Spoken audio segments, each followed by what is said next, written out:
Gold is back in the spotlight, not because of hype, but because of structural changes in the global financial system.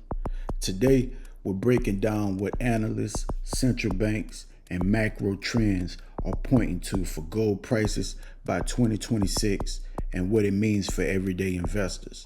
This isn't speculation, it's about signals. Why gold matters right now? It's simple. Gold has always played one role in history. It protects purchasing power when trust in currencies weaken. Right now, we're seeing persistent inflation pressure, record global debt levels, rising geopolitical tension, central banks quietly shifting strategies.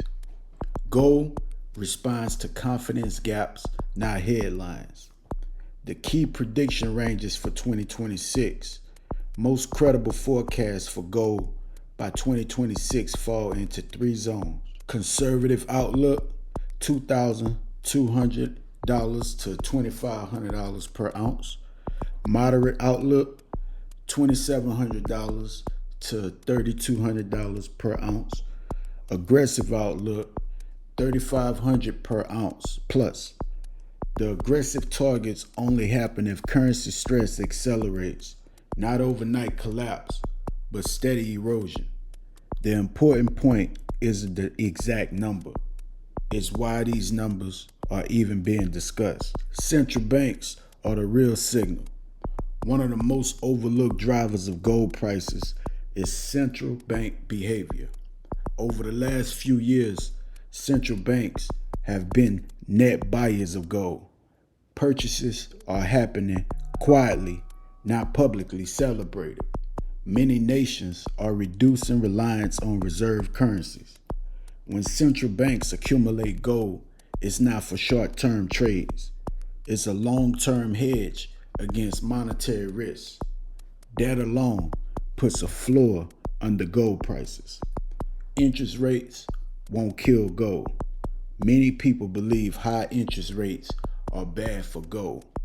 That's only true in a stable monetary environment. When rates rise because inflation won't go away, gold often holds or rises because real yields remain weak.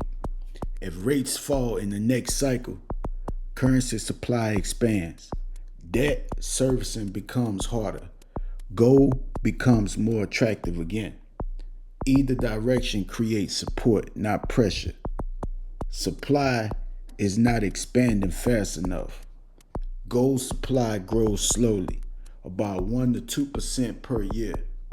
Mining costs are rising. Energy costs, labor costs, regulatory pressure. There's no flood of new gold coming online. That means price movement is driven by demand, not excess supply. Gold versus stocks by 2026. This isn't about replacing stocks, it's about balance. Historically, gold performs best during uncertainty. Stocks perform best during growth confidence. Many investors are using gold as portfolio insurance, currency protection, and long-term store value. That allocation shift alone can push prices much higher. And what this means for everyday investors, gold doesn't need to explode to be useful.